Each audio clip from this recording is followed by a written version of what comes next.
Ceux qui se confient en l'Éternel sont comme la montagne de Sion et ne chancellent le point, elle est affermie pour toujours.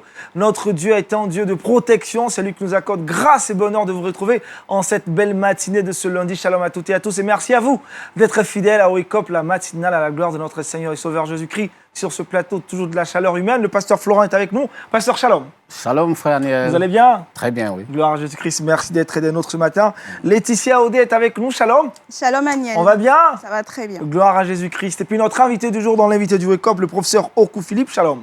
Shalom. Vous allez bien, professeur? Par la grâce de Dieu, tout va bien. En tout cas, ravi de vous revoir sur le plateau de Wake Up. Merci. Laetitia, avec toi dans Culture Actu, le Trickbox. De quoi est-ce qu'on parlera aujourd'hui? Alors, D'abord dans Culture Actu, aujourd'hui, on parlera musique. On ira à la découverte d'une artiste très talentueuse. Et dans le Trickbox, on donnera 2 pratiques pour passer une très bonne semaine. Ah, c'est bien intéressant, c'est le début de semaine. Il faut avoir des bonnes pratiques pour réussir ces semaines.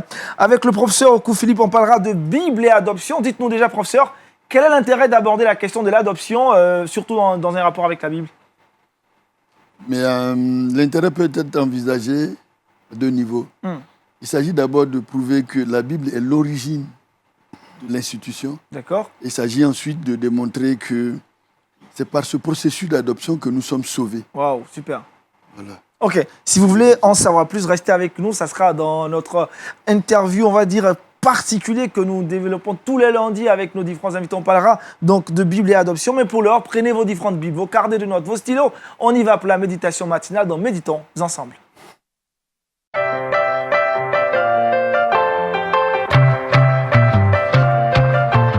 Ce matin, l'exhortation qui nous est rapportée par le pasteur Florent a pour thème la permanence du secours de Dieu. Ah oui, merci frère Aniel. Effectivement, ce matin, nous allons méditer la parole de Dieu. Et je voudrais inviter le peuple de Dieu à méditer autour du sujet de la permanence du secours de Dieu. En parlant de la permanence du secours de Dieu, nous voulons dire simplement que Dieu est toujours disponible à nous sauver, à nous secourir. Vous savez, la tendance humaine, c'est d'oublier les promesses de Dieu liées à notre vie. Il y a beaucoup trop de promesses pour nous, même quand nous passons par des moments difficiles. Mais il arrive très souvent d'oublier et de penser qu'on se sent seul, on est abandonné de Dieu.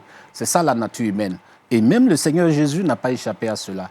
Vous vous rappelez, à la croix, il s'est écrié « Mon Dieu, pourquoi m'as-tu abandonné ?» Mais c'est parce que la souffrance était dure. Il souffrait à tel point qu'il se sentait seul. Mais il n'était pas seul. Et c'est ce qui nous arrive à nous tous. D'ailleurs, le Seigneur nous a promis, lorsque nous lisons les évangiles, Jésus a dit « Je suis avec vous tous les jours jusqu'à la fin du monde ». Ce matin, j'aimerais donc exhorter toutes ces personnes qui souffrent, qui passent par des moments d'épreuve, à avoir du courage et à ne pas se sentir seuls dans leur souffrance. Parce que le Seigneur est avec eux dans leur souffrance. Et mieux, le Seigneur est prêt à les secourir. C'est pourquoi je voudrais les inviter à lire ce passage ce matin. Il dit « Le malheur atteint souvent le juste, mais l'Éternel l'en délivre toujours. Il garde tous ses os, aucun d'eux n'est brisé. » Ça, c'est le psaume 34. Pour la version Louis II, c'est les versets 20 et 21. D'autres versions vont donner comme versets 19 et 20. Il y a eu un petit décalage. Ça, c'est selon les versions. Mais ici, nous avons lu la version Louis II. Il dit « Le malheur atteint souvent le juste, mais l'Éternel l'en délivre toujours. Il garde tous ses os, aucun d'eux n'est brisé. » Entendez ici juste par... entendez le mot « juste » par le croyant pieux, le craignant Dieu. À l'époque, c'est comme ça qu'on les appelait. Aujourd'hui, le juste, c'est le chrétien. Parce que le chrétien a sa justice dans la justice de Christ. Nous sommes justes parce que Christ est mort. Et il nous donne sa justice pourvu qu'on croit en lui. Si nous reformulons donc la phrase, on peut dire « Le malheur atteint souvent le chrétien, mais l'Éternel l'en délivre toujours. » Amen. Il y a 2 choses à retenir là. La première chose, on va relever 2 adverbes. Il y a l'adverbe souvent et toujours. Il dit le malheur atteint souvent le chrétien. Souvent. Cet adverbe qui veut dire fréquemment, des fois, de temps en temps. Souvent, ça peut nous arriver. Et c'est normal, parce que nous sommes dans la chair. Nous avons un corps. Et vous savez, la souffrance, c'est le lot quotidien des humains. Et tant que nous demeurerons dans ce corps-là, nous aurons à faire cela. La souffrance, ce n'est pas parce que nous sommes chrétiens que nous ne devrons plus souffrir. Ça peut nous arriver. Mais s'il vous plaît, retenez bien cet adverbe. Souvent, ça nous arrive souvent. Sauf que, et c'est ça la bonne nouvelle, le secours du Seigneur est toujours. Un autre adverbe de temps. Toujours. Qui veut dire continuellement. Ça se trouve dans le temps. Il n'y a pas un malheur dans lequel on peut se trouver où il n'y aura pas le secours de Dieu. Par contre, le malheur, c'est souvent. Ce n'est pas toujours que le malheur arrive. Ce n'est pas toujours qu'on souffre. Mais la délivrance est toujours. Voici la bonne nouvelle pour tous ceux qui souffrent depuis quelque temps et qui pensent qu'ils sont la proie continuelle de la souffrance. Ça peut nous arriver à nous tous parce que nous sommes des humains. Mais retenez que le secours de Dieu est toujours. Et il est près de vous.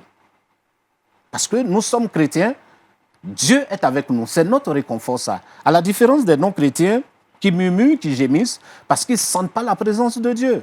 Nous avons vu le cas de Job. Il souffrait. Quand vous lisez l'histoire de Job, dans les débuts, vous ne pouvez pas imaginer qu'à la fin, il en serait délivré. Il serait délivré de ses souffrances. Mais à la fin, le Seigneur s'est glorifié et Job a été heureux, bien heureux d'ailleurs. Donc c'est comme ça pour nous aujourd'hui. Le Seigneur est toujours près de nous. La deuxième chose que je voudrais relever ici, c'est le verset 21, selon la version que j'ai lue tout à l'heure.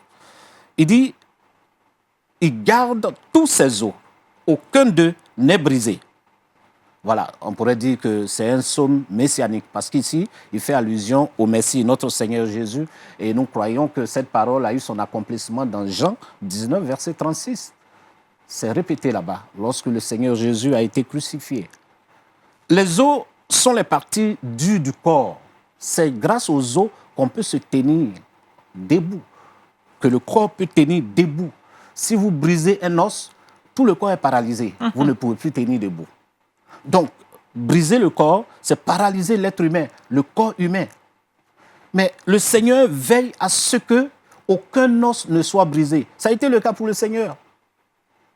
Il a été crucifié, il est mort à la croix, mais aucun os n'a été brisé. Autrement dit, le Seigneur n'a pas permis que quelque chose qui puisse paralyser son esprit, qui puisse le détacher de son amour, de son affection, de sa communion avec le Seigneur arrive. Il n'a pas permis cela et il ne permettra pas cela, quelle que soit la souffrance par laquelle vous passez. Le Seigneur ne permettra jamais que votre communion avec lui soit atteinte. Amen. Il ne permettra jamais que vous soyez loin de lui. Il est toujours proche de vous. C'est cela qu'il dit, il garde tous les os, il garde tous nos os, tout ce qui est comme substance solide en nous, tout ce qui peut nous permettre dans notre foi de demeurer croyants, et toujours dans l'espérance d'une vie meilleure, le Seigneur veille à cela. Il y a une version même qui le dit, le français courant, il dit, il veille à ce qu'aucun os ne soit brisé. Il travaille à cela continuellement. Bien-aimés, comment pouvez-vous penser que Dieu n'est pas avec vous parce que vous souffrez? Non, c'est vrai, la souffrance, parfois, ça nous fait délirer, mais je vous rappelle que le Seigneur a dit encore dans 1 Corinthiens 10, verset 13, permettez-moi la lecture de ce verset, 1 Corinthiens 10, verset 13, ici je lis en français courant, il dit « Les tentations que vous avez connues ont toutes été de celles qui se présentent normalement aux hommes. Dieu est fidèle à ses promesses et il ne permettra pas que vous soyez tentés au-delà de vos forces. Mais au moment où surviendra la tentation, il vous donnera la force de la supporter et ainsi le moyen d'en sortir. » Parole du Seigneur. Si vous voulez remplacer le mot tentation par souffrance, c'est-à-dire tout ce qui est souffrance, tout ce qui est souci, difficulté qui vous pèse dessus aujourd'hui, le Seigneur l'a pesé avant de permettre cela. Il ne vous l'a pas imposé, mais il a permis que le méchant peut-être vous fasse passer par là. Et en même temps qu'il permet cela, il vous donne la force de traverser ces moments-là. Il ne permet pas que le souci qui est plus lourd, que vos forces spirituelles puissent vous atteindre. Il ne permettra pas cela. Ce qui est arrivé à Job ne vous arrivera pas parce que vous n'avez pas la force spirituelle de Job. Donc ce qui vous arrive X, ça ne peut pas arriver à Y. Et si ça vous arrive, dites-vous que le Seigneur a pesé mes forces. Il m'a même donné les ressources pour supporter cela et le glorifier en retour. Vous n'avez plus à vous plaindre, bien-aimés, mais au contraire à glorifier Dieu, que Dieu soit attentif à vous et à vos souffrances. Le malheur atteint souvent, de temps en temps, le juste ou le chrétien que vous êtes. Mais le secours de Dieu, c'est toujours, c'est permanent. Voilà la bonne nouvelle ce matin, en cette période festive. Que Dieu nous bénisse et nous donne la force, les ressources nécessaires. D'ailleurs, il nous les a données, mais prenons-en conscience et marchons dans la dignité du Seigneur pour que la gloire lui revienne à lui seul. Au nom de Jésus-Christ. Amen. Amen. Merci, pasteur. En tout cas, vous l'avez dit dans cette période festive rattachée donc à la fête de Pâques. Mais pasteur, comment justement un chrétien peut garder sa tranquillité, son calme dans les épreuves? Avec même cette nouvelle, on trouve que parfois on est préoccupé, inquiet, angoissé, Oui. terrifié par les problèmes. Parfois, je dis, pauvre âme oublieuse, on oublie les promesses de Dieu. C'est pourquoi chaque jour, on doit lire la parole de Dieu. On doit méditer la parole, étudier la parole de Dieu. Dieu a toujours une parole pour nous. Quand la situation se présente à nous, il ne faut jamais perdre de point de vue que Dieu est avec nous. Notre espérance. Quand vous avez perdu l'espérance, vous avez tout perdu. Mais vous pouvez tout perdre sur la terre, même votre vie. Mais quand vous avez l'espérance, vous avez tout gagné. Amen, amen, amen. Laetitia, une question, pasteur? Alors, moi, je voulais juste... parce que souvent, je me suis posé la question de savoir si le Seigneur me délivrera d'une situation un peu compliquée. Oui. Pourquoi est-ce qu'il permet cette situation?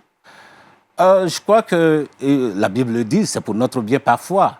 C'est pour notre bien. À la fin de toute épreuve, il y a toujours une élévation. Yes. Il y a une grâce particulière. Bonne J'ai nouvelle. donné l'image ici une fois. Vous allez à l'école jusqu'en terminale. Il y a une épreuve. On se dit, l'élève qui est paresseux se dit, mais pourquoi une épreuve? En classe, j'ai eu la moyenne, mais pourquoi on veut m'éprouver encore? Mais il faut que de tous ceux qui ont eu la moyenne, qu'on voie maintenant, c'est lui qui est le meilleur. Et même quand vous serez nombreux à être meilleurs, il y a un diplôme qui l'accompagne. Donc l'épreuve aboutit à une élévation, à une récompense. Youpi. Voilà. C'est- En c'est- réalité, c'est on beau, ne hein. devait pas chercher l'épreuve, mais on devait s'attendre aux épreuves. Wow. Et quand elles arrivent, on devait dire, Seigneur, merci. Merci. Mais je te sais présent. Je sais Thank qu'à la you, fin, Lord. j'en serai heureux. Wow. Voilà.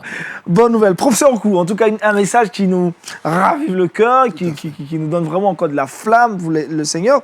Deux adverbes qui font la différence, souvent, qui marquent donc l'irrégularité des problèmes qu'on pourrait avoir. Et puis, le permanent, ça c'est avec le thème certainement toujours. Pour vous qui êtes aussi enseignant, qu'est-ce que vous en dites de tout ça? Le Seigneur est permanent dans son secours. Le message est bien mené. Il montre le contraste entre, on va dire, les intervalles, les épreuves, et puis la fidélité de Dieu sans faille. Et le pasteur l'a bien montré. Il peut arriver que tu sois éprouvé, il peut arriver que tu passes par la chaudière. Dieu est toujours là. Amen. Yes. Toujours là. Et ça, c'est important. Le pasteur l'a dit, il est important que chacun d'entre nous se souvienne que lorsqu'il est dans la chaudière, il y est avec le Seigneur. Le Seigneur est présent Voilà. avec nous dans la chaudière. Voilà. Et ça, c'est rassurant. De savoir que tu ne vas pas traverser la chaudière seul, tu ne vas pas la vivre seul. Voilà, la fournaise, tu la passeras parce que le Seigneur est avec toi. Tu es Yes, fort parce que le Seigneur est avec toi. yes, Tu yes. réussiras parce que le Seigneur Amen. Amen. C'est une vérité qu'il faut garder aussi en permanence, pasteur. Tout à fait. Ah oui, bien sûr. Bien sûr, il faut la garder, la vivre.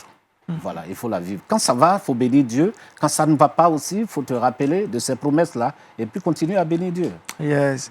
Très, très beau message ce matin. Pasteur, vous allez prier pour toutes ces personnes qui nous ont suivis, même pour nous aussi, que Dieu nous aide à nous rappeler à chaque instant, à chaque moment, de cette vérité, sa permanence dans le secours qu'il nous apporte. Le malheur atteint souvent le juste et le Seigneur l'en délivre toujours. Une vérité immuable, Seigneur, et nos expériences de chaque jour en sont la preuve. Qui peut dire le contraire? Non, personne. Et c'est pourquoi nous te bénissons ce matin pour cette grâce que tu nous fais d'écouter cette parole. Nous l'avons lu plusieurs fois, nous l'avons médité plusieurs fois, mais quand les circonstances adverses s'imposent à nous, nous avons tendance à oublier. Ce matin encore, tu nous la rappelles, cette promesse, et nous la dévorons. Nous sommes satisfaits même de t'entendre nous dire cela, de te savoir proche de nous et disponible à nous secourir. Merci de soutenir toutes ces personnes qui nous suivent ce matin et qui passent par des moments difficiles. Merci de leur accorder ton soutien et de continuer à les bénir. Toute la gloire est à toi, Seigneur. Au nom de Jésus-Christ. Amen. Amen. Amen. Merci encore au pasteur Florent Conan. Je rappelle le thème de l'exhortation de cette matinée, la permanence du secours de Dieu. Gardez cette bonne nouvelle dans ces débuts de journée et pendant toute cette semaine. Avec Laetitia, maintenant, nous allons nous intéresser à la culture chrétienne. C'est dans Culture Actu.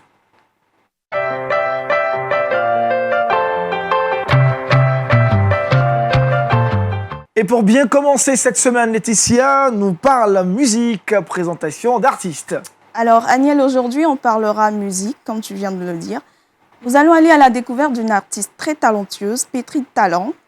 Elle est née le 8 octobre 1964 à Détroit, dans le Michigan, Priscilla Marie Winans. Elle est plus connue sous le nom artistique de Cissy Winans. Et elle est musicienne, elle est chanteuse américaine gospel. Voilà. Elle a évolué au début des années 1980 avec son frère en duo, Benjamin Winans. Autour des années 1984, ils ont sorti leur premier album intitulé Lord Lift Us Up, qui a connu un très grand succès et qui a été certifié disque de platine. En 1995, le duo a décidé de se séparer et chacun a commencé à démarrer une carrière solo. Cissy compte aujourd'hui 30 ans de carrière musicale dans le royaume de Dieu avec une vingtaine d'albums à son actif. Wow. Alors, cette interprète-là, elle a eu 12 Grammy Awards de 1987 à 2008. Ensuite, elle a eu 23 Dove Awards, qui a été couronnée par des disques d'or et des disques de platine. C'est une artiste vraiment accomplie.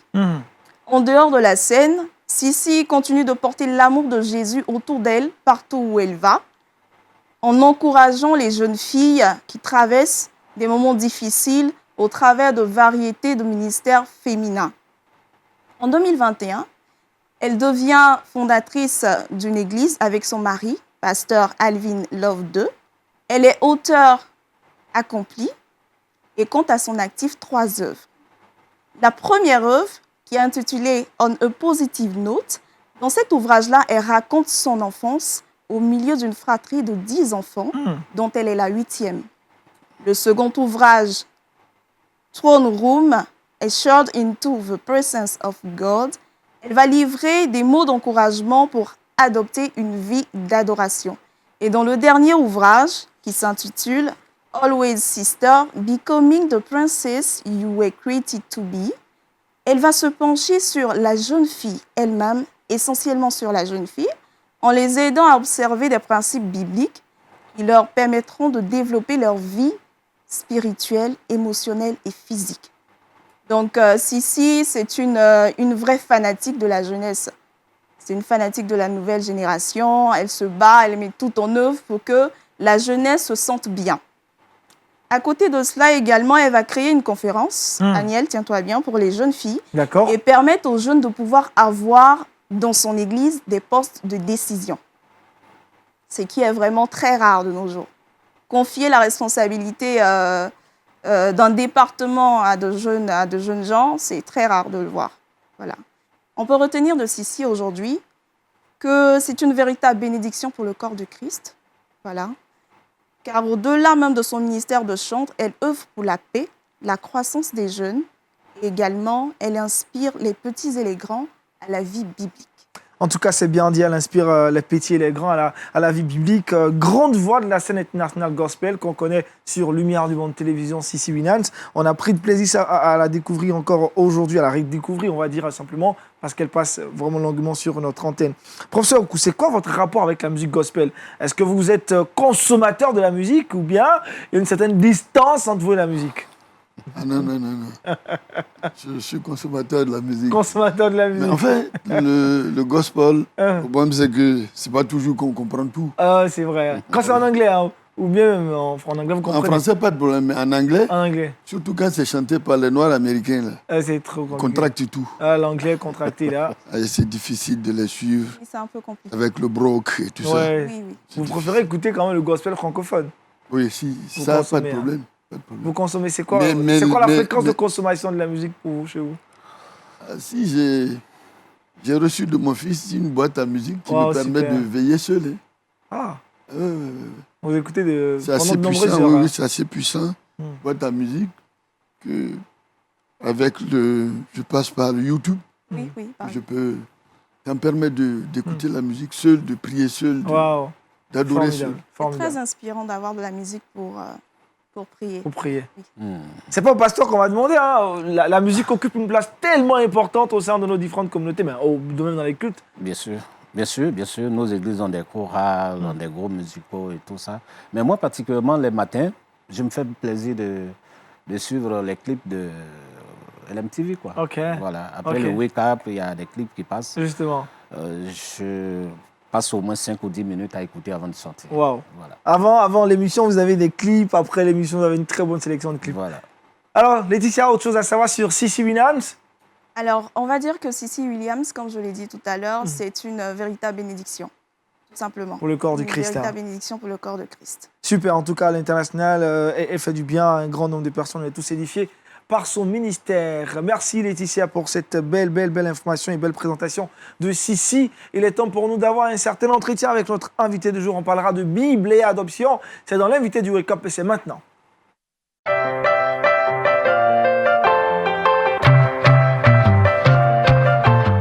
Avec le professeur Okou, Philippe, nous parlons de Bible et d'adoption. Professeur, dites-nous tout. Quel est le rapport entre l'adoption et la Bible? Le rapport entre l'adoption et la Bible, nous allons le voir progressivement. Mais qu'est-ce que c'est que l'adoption? L'adoption, c'est une institution. Ce n'est pas une technique. Une institution, c'est-à-dire quelque chose auquel vous ne pouvez rien changer. C'est une institution par laquelle une personne ou un couple décide de prendre un enfant qui n'est pas biologiquement le sien, d'accord, et de vivre avec lui. À partir de ce moment, on distingue l'adoption simple de l'adoption plénière. Nous allons commencer par l'adoption simple. Qu'est-ce que c'est que l'adoption simple? Dans l'adoption simple, la personne prend l'enfant qui n'est pas le sien biologiquement. Elle prend l'enfant, elle élève l'enfant. Mais l'enfant garde ses liens avec ses parents biologiques.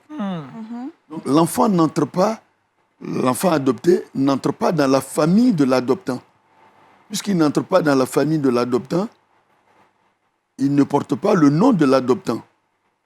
Il ne porte pas le nom de l'adoptant et donc il ne vient pas à la succession de l'adoptant. C'est-à-dire il n'est pas héritier de l'adoptant. L'adoptant l'élève. En général, ce type d'adoption est limité dans le temps. Voilà, souvent chez nous au village, on le fait sans se rendre compte. Je te donne mon fils, voilà, il reste avec toi, tu l'élèves, tu l'instruis, tu le scolarises, tout ça, c'est l'adoption simple. Mais l'enfant garde les liens avec sa famille biologique, dont il porte d'ailleurs le nom. Comment la Bible est-elle à l'origine de l'adoption simple? On le voit d'abord en Esther 2,7. Ce texte-là dit que Mardoché élevait Esther, dont les parents étaient décédés. Donc, en disant que les parents étaient décédés, ça veut dire qu'elle avait ses parents. Elle avait donc le lien avec ses parents. Mais les parents étant décédés, Mardoché l'élevait. Mardoché pourvoyait à son éducation. Ça, c'est l'adoption simple.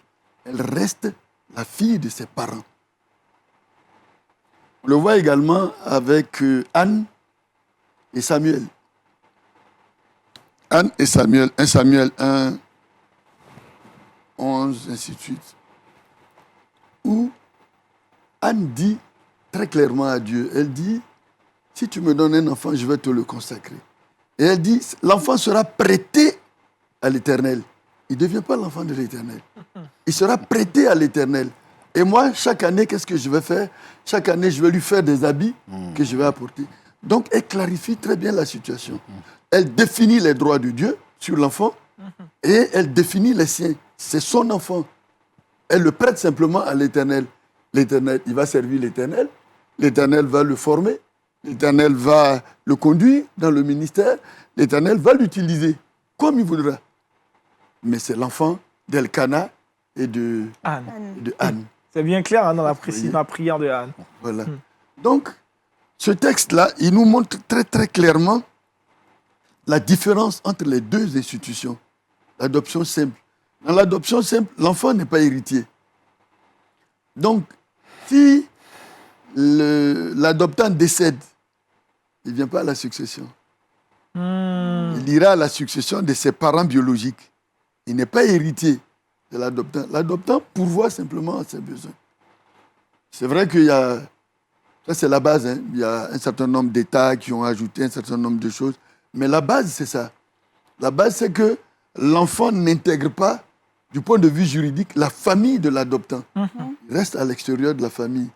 Et donc, il n'a pas les mêmes droits que les enfants biologiques de l'adoptant.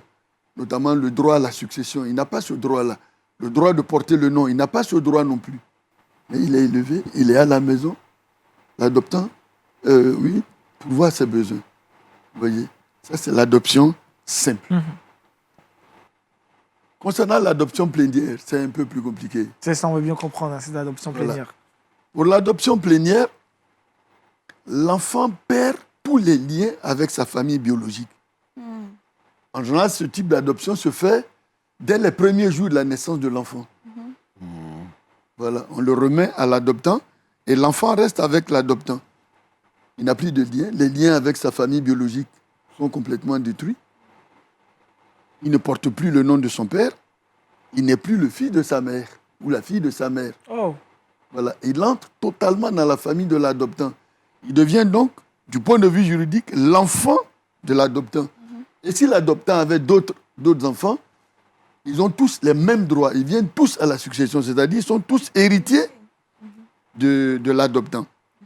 Comment la Bible nous le présente? Et comment la Bible a précédé le droit des hommes, le droit séculier, dans ce domaine? Jacob, il prend les deux enfants de Joseph. Il dit, ceux qui vont naître après, ils sont à toi, mais Ephraïm et Manassé sont à moi. Il dit, je les prends. Et qu'est-ce qu'il fait? Il les prend et il dit, ils seront héritiers de mes enfants. Mais ce que tu auras en Égypte après, cela t'appartiennent. Et pour bien montrer qu'il s'agit d'une adoption plénière, pour bien montrer ça, et que les enfants n'appartiennent plus à Joseph, qu'est-ce que fait Jacob? Jacob croise les mains pour les bénir. C'est-à-dire, il fait du plus jeune l'aîné L'aîné, l'aîné le Benjamin. Voilà, exactement. Pour montrer que les enfants sont à lui, il change l'ordre de naissance. Et le père Joseph qui ne comprend pas, Joseph dit non, mais tu te trompes pas. Il dit non, tu ne comprends pas maintenant. Tu vas comprendre. Et cette adoption plénière-là, elle va se retrouver dans le Nouveau Testament. C'est par l'adoption que nous devenons enfants de Dieu. Jean 1, 12, 13, à tous ceux qui l'ont reçu, la parole a donné le pouvoir de devenir enfants de Dieu. Mais comment? Par l'adoption plénière. Donc c'est l'adoption plénière qui permet d'expliquer Jean 1, 12 et 13. Nous sommes adoptés. Et le livre d'Éphésiens précise très bien que nous sommes des enfants adoptés. Quand on prend par exemple 2 Corinthiens 5, 17, si une personne est en Christ et une nouvelle Créature, les choses anciennes sont passées. Pourquoi les choses anciennes sont passées? Parce que cette personne a été adoptée par l'adoption plénière. Donc elle n'est plus la même personne. Elle n'est plus l'enfant de X ou de Y. Elle est désormais l'enfant de l'adoptant. Donc les choses anciennes sont passées. Il y a là, tout ce que je dis là, entraîne un certain nombre, draine un certain nombre d'applications. Si tu es enfant de Dieu, tu n'as pas à craindre les liens de ta famille. Yes. Tu n'as pas à craindre les malédictions ancestrales. Tu es une nouvelle création. Les choses anciennes n'ont plus d'effet sur toi. Elles n'ont plus d'impact sur toi. Tu es une nouvelle création. Parce que tu as été adopté. Et le livre d'Éphésiens précise très bien que Éphésiens 1, 13, que Dieu a réservé, le mot réserve là, c'est un terme juridique, la réserve héréditaire. C'est-à-dire il y a une partie de la succession des parents qui est mise de côté pour leurs enfants biologiques ou bien adoptés par adoption plénière. Et si le testateur, celui qui fait le testament, s'il se trompe et qu'il réduit cette part, son testament est nul. Ça veut dire quoi du point de vue spirituel? Que Dieu a réservé un certain nombre de choses pour toi. C'est toi seul qui pourras les faire.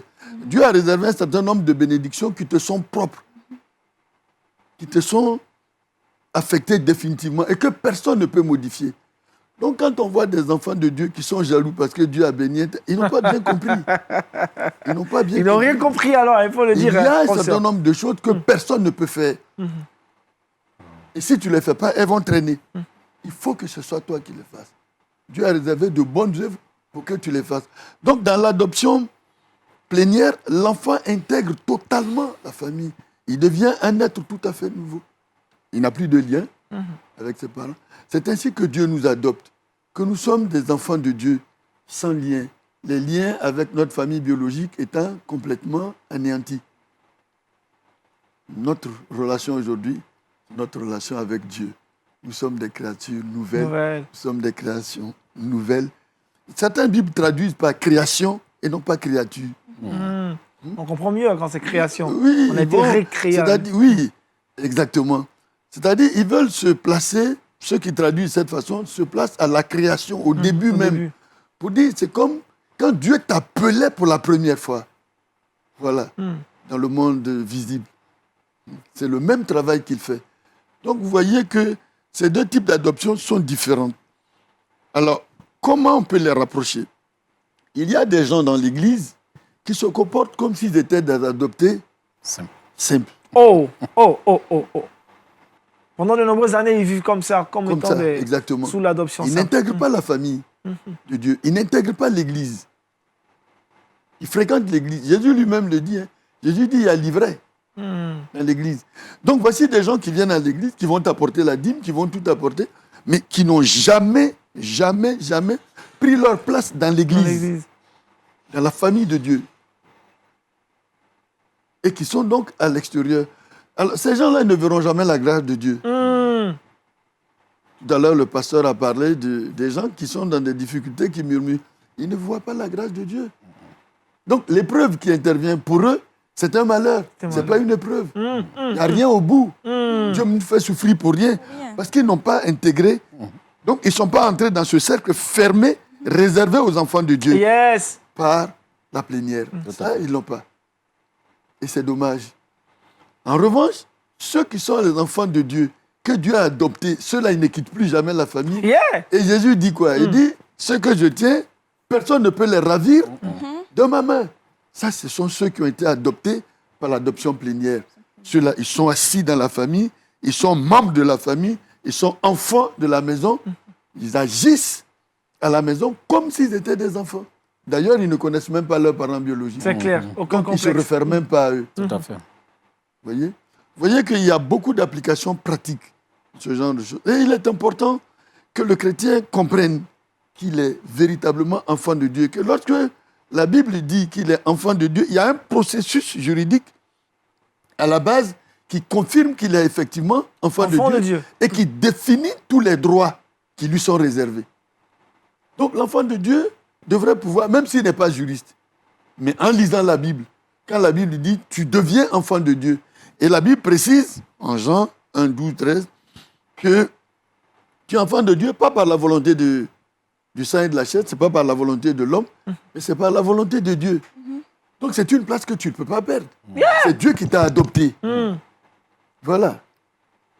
C'est pourquoi les portes du séjour des morts ne peuvent rien contre les vrais. Les vrais chrétiens, ils ont beau murmurer, ils ont beau se plaindre, ils reviennent toujours, ils ne se perdent pas. Toujours ils reviennent. Ils retrouvent la maison paternelle, ils retrouvent le chemin de la maison paternelle, ils retrouvent le chemin de la maison du père adoptif et de la mère adoptive. Ils retrouvent toujours leurs traces, ils retrouvent toujours leurs réflexes. Ce sang-là, l'ADN de Dieu qui est en eux, fait en sorte que rien ne peut les éloigner. Ils ne peuvent pas se perdre. Il y a toujours quelque chose dans leur subconscient qui leur dira « tu fais mal ». Tu fais mal, reviens, on t'attend. Tu fais mal, reviens, on t'attend. Le fils prodigue, il est parti. Il a tout dilapidé. Il est revenu. Voilà. Merci, professeur. En tout cas, très, on va dire, c'est un enseignement riche. Pasteur, Ah oui. Juridiquement, ça s'explique. On est co-héritier de Christ Tout et à fait. la démarche a été faite par le plus grand juriste au monde. Hein. Dieu même a géré tout ça. Et ça, c'est réconfortant. Bon, voilà. Moi, j'ai une question. pour Allez-y, le pasteur, professeur. posez la question. Nous sommes Professeur Okou. de l'adoption plénière, hein, enfant de Dieu. Mais je veux revenir un peu sur le plan juridique, humain et tout ça. Quel est l'avantage pour l'adoptant, j'allais dire, pour l'adoption simple? Quel est son avantage? Il gagne quoi dedans à faire cette adoption simple? L'avantage, on peut l'imaginer sur plusieurs terrains. Vous voyez, partons de notre village, par exemple. Au village, quelqu'un, un enfant, il dit, tu m'as rendu service, je te donne cet enfant. Mais il ne fait aucun papier. C'est ça. Voilà. L'enfant est avec toi, il grandit avec toi, tu l'élèves, tout ça. Ça te rappelle ton ami, ça te rappelle vos relations. Ah, d'accord. Donc, on va dire la satisfaction, Morale. voilà, elle est morale. Ouais. Voilà. Ah, d'accord. Hein, elle est morale. Ok. Voilà.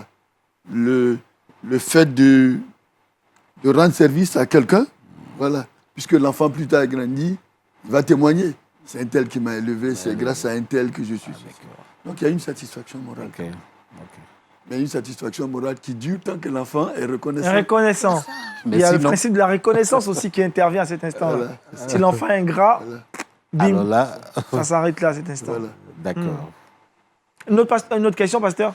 Non, ça va. Ça va. Ça va. Laetitia, une question, professeur? Pas une question spécifiquement, mais j'ai compris au travers de l'exposé du professeur que je suis d'office une enfant adoptée de façon Plénière. pleine Ouais. par le Seigneur. Donc, quelle que soit la situation dans laquelle je me trouverai, je sais que j'ai un Père qui est là, vers qui je peux me tourner. Fidèle, Fidèle. Voilà, fidèle. fidèle, C'est- Ne fait aucunement partie de l'adoption simple. fidèle. Simple. Professeur, la bonne nouvelle, c'est qu'on est au même titre que Jésus-Christ. Voilà, c'est ça. Ouais. Cohéritier. Il faut le dire, Cohéritier. professeur. Cohéritier. Co-héritier. C'est parce que je n'ai pas eu le temps de lire les textes parce qu'ils sont nombreux. C'est ça. Mais Éphésiens dit cohéritier. Galate dit cohéritier. C'est fort le thème co-héritier. Oui. C'est-à-dire quoi? Vous avez, On a les mêmes. Dieu vous met sur le même pied. Aïe, c'est trop fort ça. Dieu te traite comme il traite son fils Jésus. En principe, on ne devait plus avoir envie de retourner chez Justement. notre ancien maître. C'est ça? On ne devait plus avoir envie de. Voilà, c'est ça. Si on connaît le nouveau Père qui Exactement. nous a adoptés, si Exactement. on le connaît dans sa richesse, Exactement. on devait être professeur, tellement heureux. mais le que- drame, c'est que parfois, on dit toutes ces choses, mais on vit différemment de cette vérité. Ah oui, Nos actes démontrent le contraire, comme on était vraiment par adoption, adopté par adoption simple. Oui, mais ce qui est important, c'est que, quelle que soit la manière dont on vit, si véritablement on avait accepté le Seigneur et qu'on a été ébranlé par une situation quelconque, on revient toujours. Oui, Et Laetitia. c'est ça qui prouve que véritablement on a été adopté c'est vrai. de manière plénière. Seigneur. On revient toujours. Le cœur qui revient toujours vers le Père. Toujours. Toujours vers le Père. On n'a même pas le choix. Même, Regardez Job, On n'a même pas. dont le pasteur a parlé. Job, elle était brisée hein, au dernier Mais- degré. moi, la première fois que j'ai lu le livre de Job, j'ai dit Seigneur, j'ai pas cette foi-là. Eh, ne parle-moi. m'amène pas là. Elle est grandiose, la foi de Job. Il est resté intègre, Intègre. droit. Voilà. Ouais. C'est-à-dire, en quelques heures, tout s'effondre autour de toi. Les enfants meurent, les biens sont partis, il n'y a plus rien. Tu deviens crasseux, malade. Caléreux que le tumeur. Hein. La calère de Job.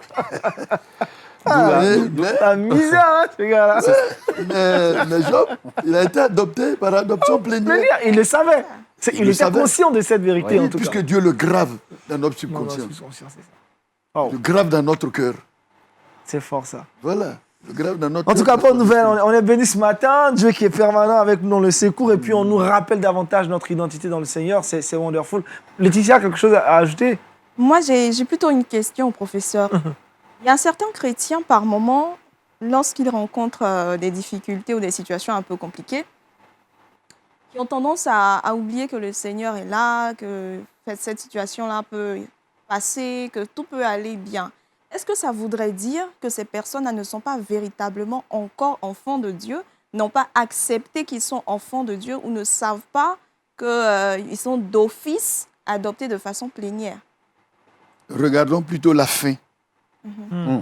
Si cette personne-là ne revient pas, c'est Oui. qu'elle n'est pas enfant de Dieu. Ouais. Regardons la fin.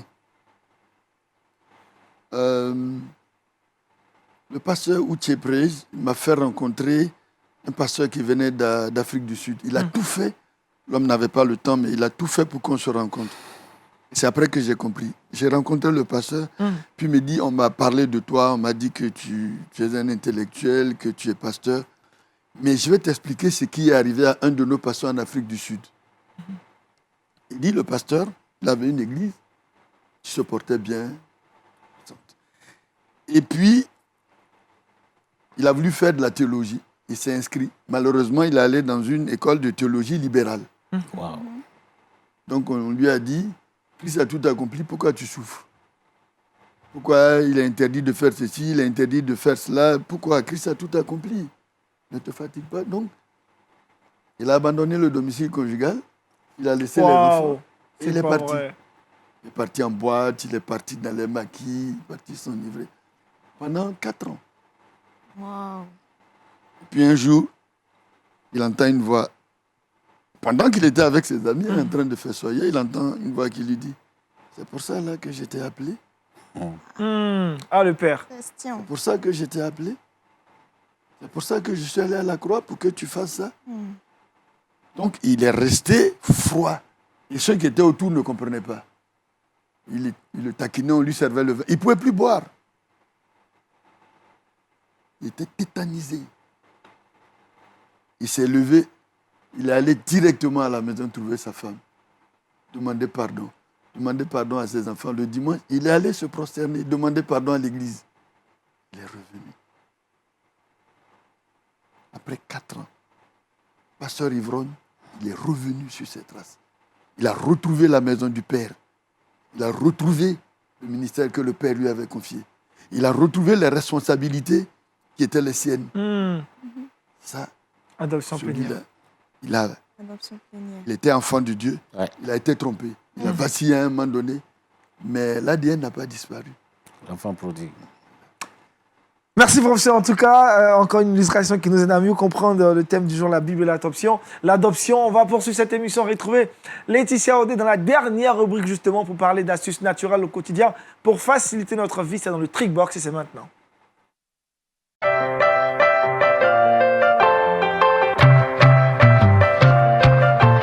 Début de semaine, rime aussi avec Laetitia elle nous exhorte naturellement sur 2 pratiques pour passer une bonne semaine. Quelles sont ces pratiques, Laetitia? On a hâte de le savoir. Alors, effectivement, Aniel, la semaine commence très difficilement. On se dit tous les jours qu'on va passer un week-end qui sera bien, on va se détendre. Mais par moments, on se rend compte qu'on est beaucoup plus fatigué les lundis matins. Yes. On ne s'est pas reposé du tout, en fait. Donc aujourd'hui, pour commencer la semaine, moi j'ai 2 petites pratiques. C'est très simple à faire. Dans un premier temps, on va pratiquer la méditation. C'est-à-dire quand on se lève le matin, on ne va pas descendre tout de suite du lit. On va rester sur le lit en position assise et on va inspirer et expirer tout doucement. On se réveille le matin, on ne descend pas tout de suite du lit. On reste sur le lit, position assise. On inspire et on expire.